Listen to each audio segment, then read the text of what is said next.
The photograph captures a fleeting yet profound moment of camaraderie, duty, and history. Taken inside the grand marbled halls of the U.S. Capitol, the image freezes in time the shared laughter and quiet resolve of two remarkable women, Elizabeth Taylor and Mrs. Marjorie Marnie Byrd, surrounded by the noble tradition of the Senate Ladies Red Cross Unit.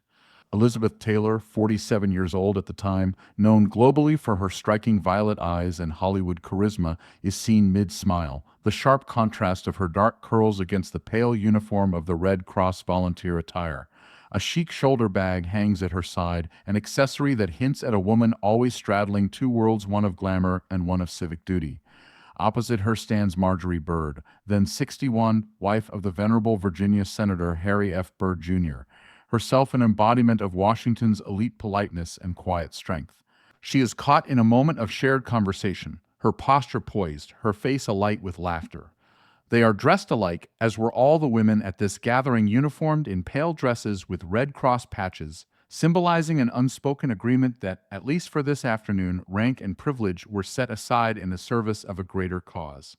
This was no ordinary luncheon, nor were these women ordinary volunteers. This was a gathering of the Senate Ladies Red Cross Unit, an organization rooted in wartime necessity and sustained through decades of political change. It had begun in 1917 at the urging of Mrs. Key Pittman, wife of the Nevada senator, who saw an opportunity for the spouses of Washington's most powerful men to unite in service to the nation. They rolled bandages, sewed garments, and wrote letters of comfort to soldiers on the front lines of World War I. It was an era when the role of a Senate wife was one of quiet influence, where power was wielded not in the halls of the Senate chamber, but in the intimate parlors and drawing rooms where political alliances were forged and strengthened. By 1979, the Senate Ladies Red Cross Unit had evolved, but its spirit remained unchanged. It was an organization built on the idea that political power and public service must go hand in hand, and that those in Washington's orbit bore a special responsibility to their country beyond elections and policy debates. The luncheon captured in this photograph was not merely a social occasion. It was a reaffirmation of those ideals, a reminder that even those accustomed to ballrooms and red carpets could roll up their sleeves and serve. Elizabeth Taylor's presence at this event was a testament to her own complicated relationship with Washington, D.C. Just a few years earlier, she had entered the world of politics through her marriage to Senator John Warner of Virginia, who was 52 years old at the time of the luncheon. Their union, which began in 1976, was a surprising fusion of Hollywood glamour and Washington conservatism.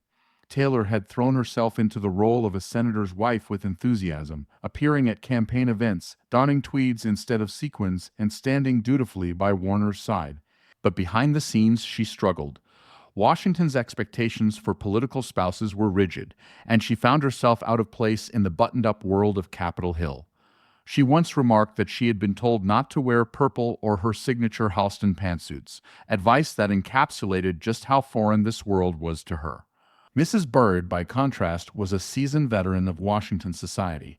Her husband, Harry F. Byrd Jr., then 64, had inherited a political dynasty from his father, the powerful Harry Byrd Sr., and had carried on the family tradition of fiscal conservatism and quiet influence.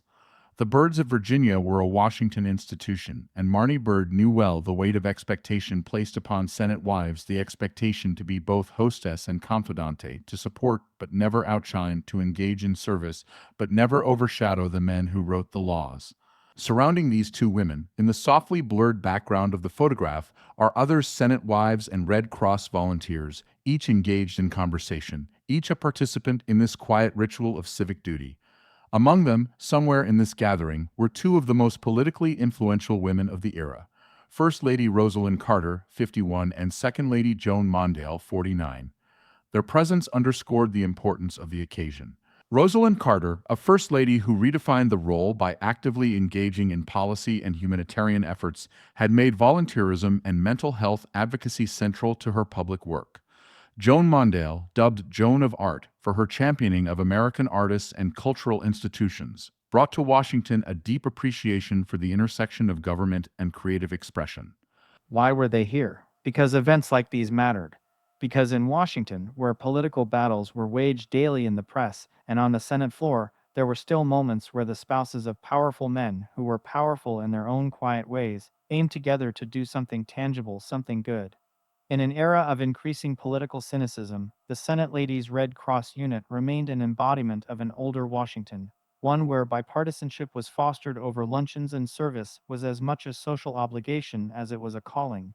And yet, the world was changing. By the 1980s, the traditional role of the Senate wife, poised, gracious, service minded, would be challenged by a new generation of political spouses who sought influence in their own right. Elizabeth Taylor herself would eventually step away from the Washington scene, her marriage to Warner dissolving under the weight of conflicting ambitions and personal struggles. But for this moment, captured in this photograph, she was here, wearing the uniform, laughing in shared camaraderie with Marjorie Byrd and the others, a symbol of both the old world of Washington and the new. This image is not just a record of a single event.